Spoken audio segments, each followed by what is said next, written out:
పూరి జగన్నాథుడి రథయాత్ర మొదలవబోతుంది. ఎక్కడెక్కడి నుండో భక్తులు తండోపతండాలుగా వస్తున్నారు. అయితే ఈ ఆలయంలో ఉండేది బొమ్మ లేదా విగ్రహం కాదు, స్వయంగా భగవానుడే. ఈ ఆలయం నిర్మాణం వెనుక ఎంతో విశిష్టమైన కథ ఉంది. పూరి జగన్నాథుడి ఆలయ నిర్మాణం గురించే కాకుండా ఆలయం గురించి మీరు నమ్మలేని కొన్ని షాకింగ్ ఫ్యాక్ట్స్ గురించి అండ్ ఈ శ్రీకృష్ణుడి గుండె నిజంగా పూరిలో ఉందా అనే విషయం పైన కూడా మీకు క్లారిటీ ఇస్తాను. వీడియోని ఎక్కడ కూడా స్కిప్ చేయకుండా చూడండి అండ్ లెట్స్ బిగిన్. పూర్వం ఇంద్రద్యుమ్నుడు అనే ఒక రాజు ఉండేవాడు. ఈయన సత్యయుగం అంటే మొదటి యుగానికి చెందినవాడు. సింపుల్గా చెప్పాలంటే రామాయణం కన్నా ముందు జరిగిన కథ ఇది. అయితే ఈ రాజుకి ఒక కోరిక ఉండేది. అదేంటంటే తన పేరు చరిత్రలో నిలిచిపోయేలా ఒక ఆలయం నిర్మించాలని. ఒకరోజు ఆయన కళలోకి స్వయం భగవానుడే వచ్చి నీలాచలం పర్వతంలో నేను ప్రత్యక్షంగా కొలువై ఉన్నాను అని చెప్తాడు. మరుసటి రోజు ఆ రాజు తన సైన్యాన్ని ఆ నీలాచల పర్వతంలోకి వెళ్ళి వెతకమని ఆదేశిస్తాడు. అయితే రాజుకి ఒక నమ్మకస్తుడు ఉండేవాడు. అతడే విద్యాపతి. తనని కూడా రాజు ఆ చోటుని వెతకమని పంపిస్తాడు. విద్యాపతి ఒక బ్రాహ్మణుడు. కొన్ని రోజుల తర్వాత సైనికులు తిరిగి వచ్చి రాజుతో ఆ చోటుని మేము వెతకలేకపోయామని చెప్పారు. కానీ విద్యాపతి మాత్రం ఇంకా అక్కడే ఉండి వెతుకుతుంటాడు. ఇక ఆ రాజుకు ఉన్న ఒక్క హోప్ విద్యాపతి మాత్రమే. ఇక్కడ విద్యాపతి ఒక అమ్మాయిని ప్రేమిస్తాడు. ఆ అమ్మాయి ఆ అడవిలో ఉన్న ఒక జాతికి సంబంధించిన అమ్మాయి. అయితే కొన్ని రోజుల తర్వాత విద్యాపతికి ఆ అమ్మాయికి పెళ్ళవుతుంది. అయితే విద్యాపతి యొక్క మామగారు ఆ జాతికి ఒక లీడర్ లాగా ఉండేవాడు. విద్యాపతి అక్కడే ఉంటున్నాడు కాబట్టి తనకు ఒక విషయం అర్థమవుతుంది. అదేంటంటే తన మామ రోజు రాత్రి కాగడా పట్టుకొని ఎక్కడికో వెళ్ళి మరుసటి రోజు పొద్దున్న తిరిగి వస్తున్నాడని. ఆ విషయం గురించి తన భార్యని తెలుసుకుంటాడు. యాక్చువల్గా తన మామ రోజు రాత్రి వెళ్ళే ఆ ప్రదేశంలో ఏంటంటే స్వయంగా ఆ భగవానుడే తన వాస్తవిక రూపంలో అక్కడ ఉంటాడు. తన మామ అక్కడికి వెళ్ళి ఆ భగవంతుడికి నైవేద్యం పెట్టి మళ్ళీ పొద్దున తిరిగి వస్తాడు.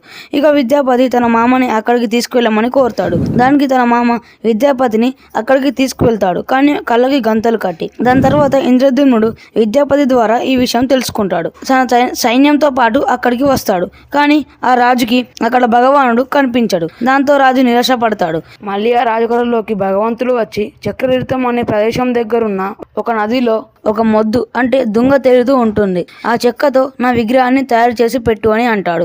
ఆ తర్వాతి రోజు నీటిపై తేలుతూ కనిపిస్తున్న మొద్దుని బయటకు తీయించి విశ్వకర్మతో ఆ మొద్దుని చెక్కి దేవుడి రూపంలోకి కన్వర్ట్ చేయమని అంటాడు. విశ్వకర్మ ఎవరంటే దేవతల యొక్క ఆర్కిటెక్ట్, దేవతలందరికీ శిల్పి.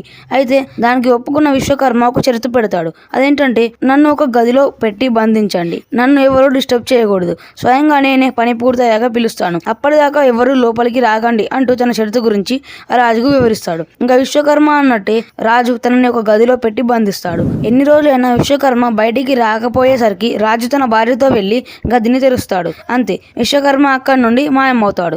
ఆ శిల్పాలు సగం చెక్కబడి ఉంటాయి. అయితే అప్పుడే ఆకాశవాణి ద్వారా భగవంతుడు మాట్లాడుతూ ఆ సగం చెక్కిన విగ్రహాలనే గుడిలో ప్రతిష్ఠించండి అని చెప్తాడు. ఇంకా రాజు ఆ సగం చెక్కిన విగ్రహాలను ప్రతిష్ఠిస్తాడు. ఇది ఈ పూరి జగన్నాథుడి యొక్క ఆలయ రహస్యం. ఇప్పుడు ఈ గుడి గురించి కొన్ని షాకింగ్ ఫ్యాక్ట్స్ చెప్తాను.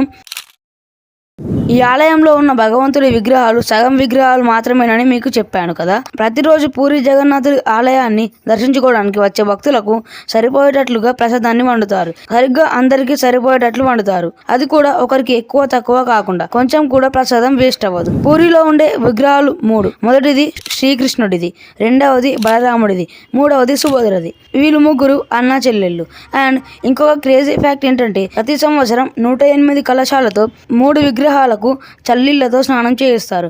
అండ్ వింతగా విగ్రహాలకు జ్వరం వస్తుంది. అండ్ 3 విగ్రహాలను 14 రోజులు క్వారంటైన్ లో ఉంచుతారు. ఆ 14 రోజులు ఎవరికి కనిపించకుండా ఒక దగ్గర పెట్టి 3 విగ్రహాలకు చికిత్స చేస్తారు. ఔషధాలతో జ్వరాన్ని పోగొడతారు. ఆ తర్వాత 15వ రోజు దేవుడు భక్తులకు దర్శనం ఇస్తాడు. గైస్, ఇప్పుడు అందరికీ ఉండే ఇంకో ప్రశ్న ఏంటంటే శ్రీకృష్ణుడి గుండె ఇంకా పూరిలో ఉందా అని. దీనికి ఆన్సర్ ఎస్. ప్రతి 9 నుండి 12 సంవత్సరాలకు నవకళేబర ఉత్సవం జరుగుతుంది.